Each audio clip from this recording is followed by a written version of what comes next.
Welcome back to Ethical Adulthood. This is part 3 of Ethical Adulthood Evolves. We've got this episode and one more before the season is over. So today I'm discussing the third group of people who don't fall into the original group for whom the framework was written. The first and second groups were defined in the previous 2 episodes. The first group, people overwhelmed by life, overtaxed, tired, carrying too much. They need space, rest, permission, even a chance to claim authorship in their lives again. The second group, people who cannot stay in contact with reality in the places that matter most, not because they don't care, but because they can't hold it long enough to respond. The third group is different.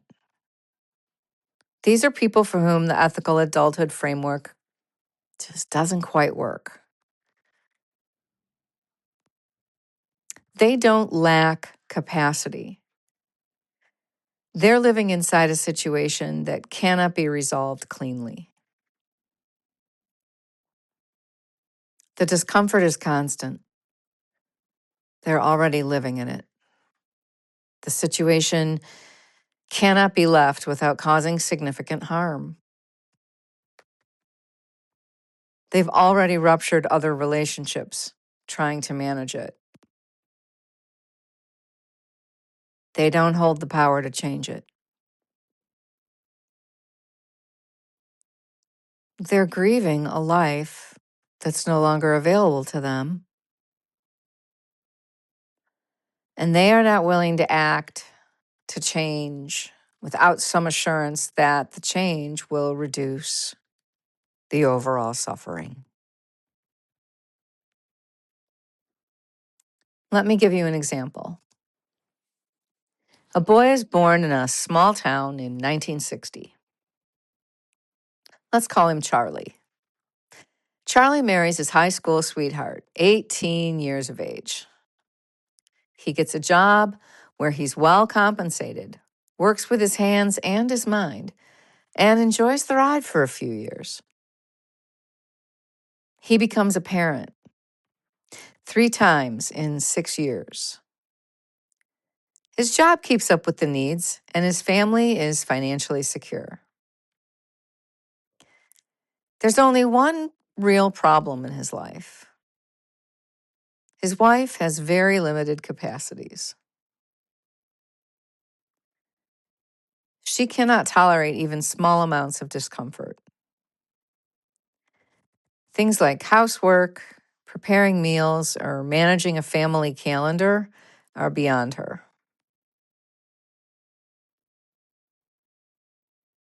She takes care of her own needs and fritters away most of the day. She is not failing at life. She is managing it. She has structured her life to stay in control. And in doing so, she makes demands on her extended family to pick up her responsibilities. She largely succeeds at this. She bends reality to relieve her own discomfort, and the cost is distributed across everyone else. Charley loves his wife deeply. He feels responsible for her happiness. He made promises to her before they married that he intends to keep. But the discomfort he has to withstand every day pushes him to the end of his capacity. Meals are not a sure thing. A clean, functioning home is not a sure thing. A relationship where his needs are accounted for has been absent for many years. And still, he holds steady. What do his ethics look like? He was raised to believe in God, and while he doesn't attend church, he considers himself to be a good and ethical man. But when his family and friends come to him with a need for emotional connection, he turns away. When his political or social values are questioned, he shuts the conversations down, makes a joke, walks away. When his children need reassurance, he cannot meet them on an honest level. Intimacy becomes limited. Joking, drinking, deflection.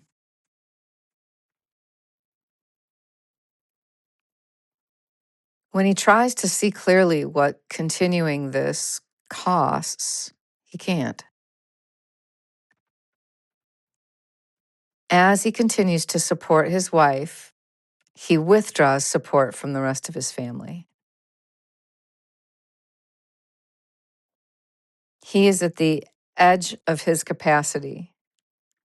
He is now over 60 years old, and he is tired. He's paid a hefty price for his choices. But did he really have many?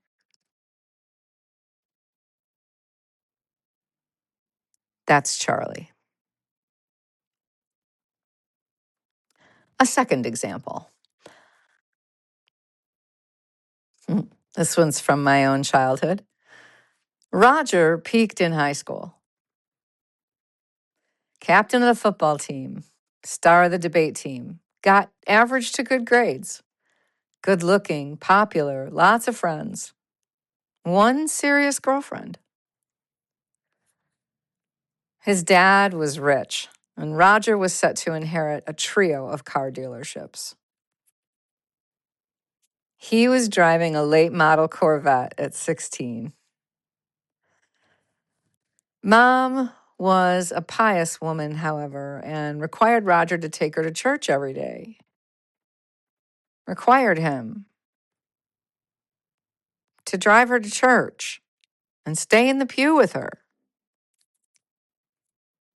every day. By the time he graduated high school, he and his mother were close. Well, not really, but you get the picture. Close enough that no other relationship could compete.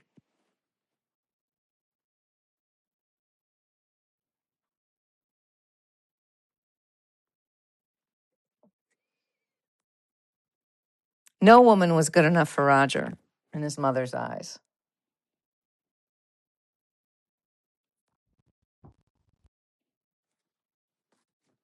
She did things to try to disrupt his social life, especially with women, especially when dating became serious. His dad ushered him into the business at 18 and died within 1 year. His mother took control of everything: the finances, the major business decisions, the access, along with the family attorney, accountant, and bookkeeper. And there was secrecy surrounding this empire the family had built.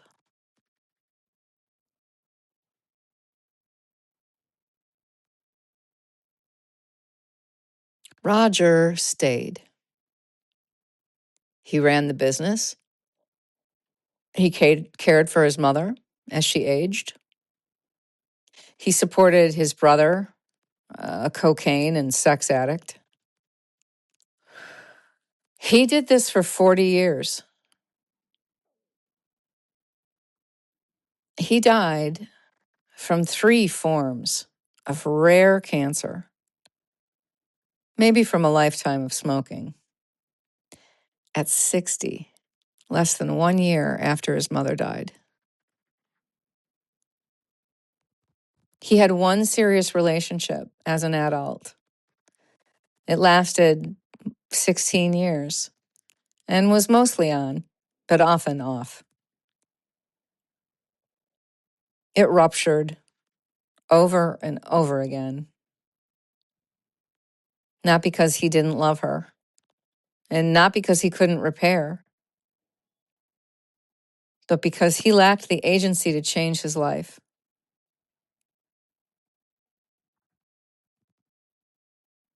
He tolerated plenty of discomfort. He repaired again and again, but he never changed.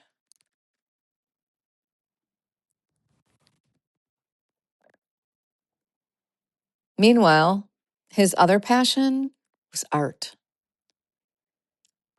He painted magnificent oil paintings his entire life.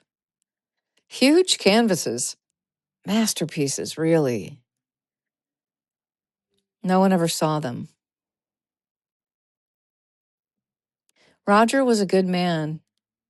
He ran an ethical business as far as he knew, and he was generous with his employees and his friends. He helped people wherever and whenever he could. Everybody loved Roger,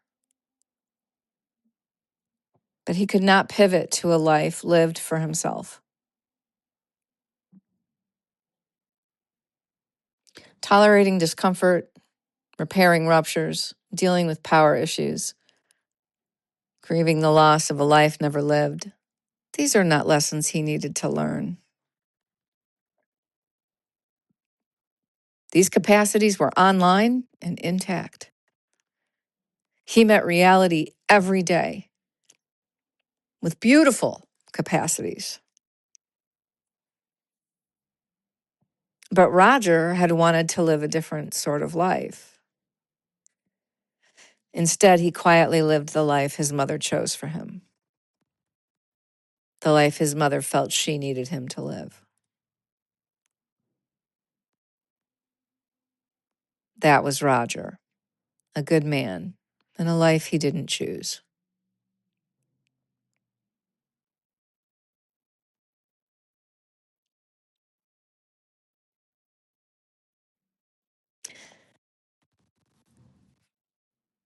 Four different kinds of people are outlined here. 3 to evolve the framework. We try to stay in contact with reality here. There needs to be some room in the thing so that we can understand all kinds of people, not just the sort of people who write ethical adulthood frameworks or the sort of people who read about them. So, what is ethical adulthood if it isn't about you, about your life, the life that's not separate from you?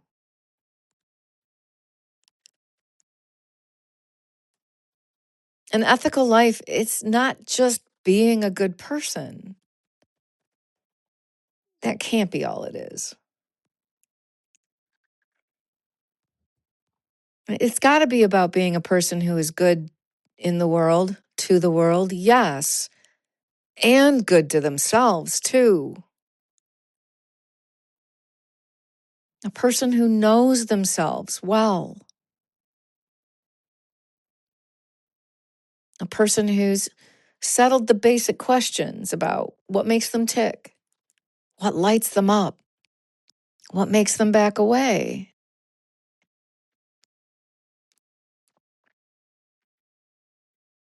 A mind one can trust, a body one knows how to listen to and respond with appropriate action, and a soul that asks only for alignment with reality. A person who listens beyond their conditioning and responds with understanding and ethical action. A person who not only admires ethics and living well, but also wants to make a decent stab at living in concert with their own innermost songs.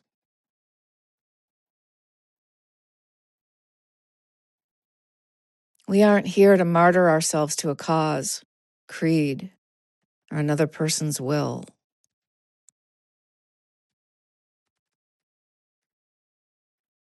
We're here to listen to our own inner life force and respond to that energy in a way that respects it if we can. If we can. If we can. Not all lives turn out to be lives where agency is even possible.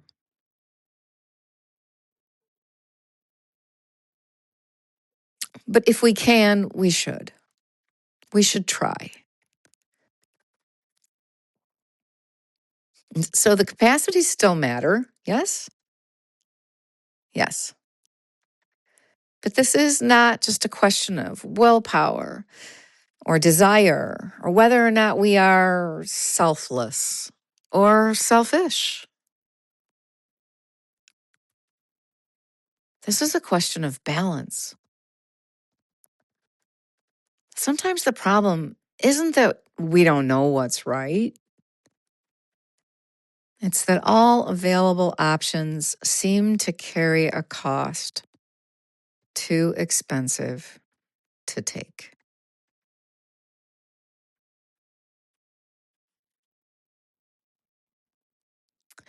So I've got some thoughts, right? Of course I do. Let me share them with you.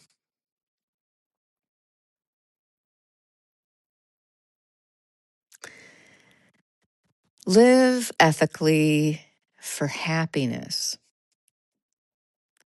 Increase your capacity for tolerating discomfort when life seems to hand you a little bit more than your nervous system is ready to handle.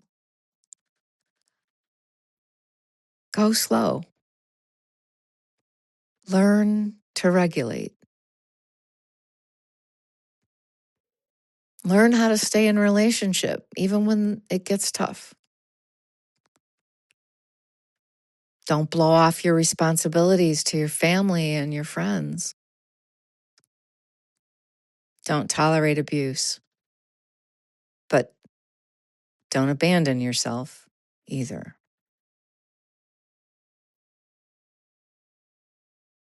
If you're overwhelmed, see what is happening. Maybe it's time to begin to put yourself and your own mental health first. Do one less thing. Explain less. Stay in your lane. Stop trying to fix everybody else. Do the work you're meant to do. Allow other people to have consequences.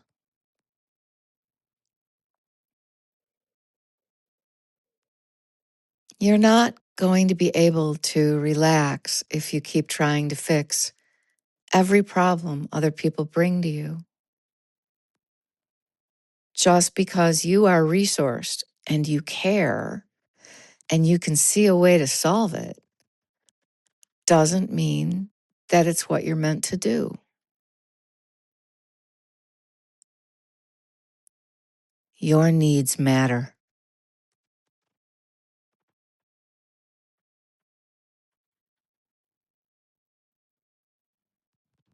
All of us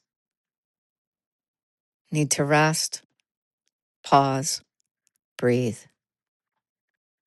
Get some help if we need. Remembering how to listen to our own songs.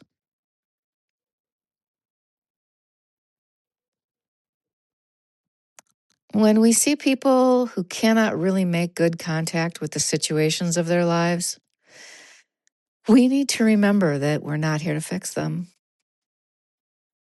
They have challenges that make the framework and its steps not the way back to contact with the truth of the truth of their lives. Acknowledge them. Learn to tolerate the discomfort that might arise while you maintain whatever boundaries you set up, and move on. Don't opt out. Change how you meet them.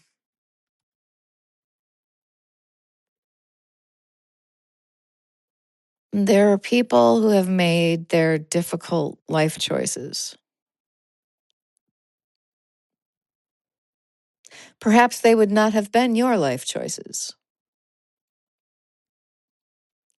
Allow this to be without comment, without the kind of judgment that makes you bitter or hardened. If you've been harmed by them, learn what you can and allow them to be.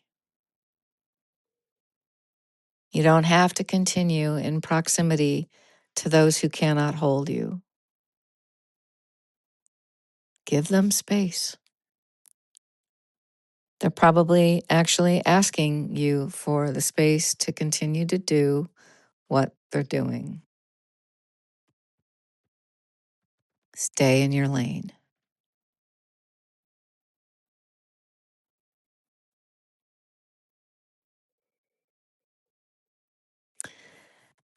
Thanks to all my friends and family members who've helped me tune this framework so that it addresses more than just the few for whom it resonated immediately. I'm so grateful for that education and for the love. This material, it's not easy to listen to, much less read. Some of you have done both. I'm honored to be with you as we navigate life together. One more episode will be coming up on what strengthens and what erodes capacities. Final thought, and also a teaser. Having listened to all 12 of these episodes and stayed to the end of the half hour they took of your time definitely builds the capacity of tolerating discomfort. So did writing them. I'm with you as we live in truth. Thank you.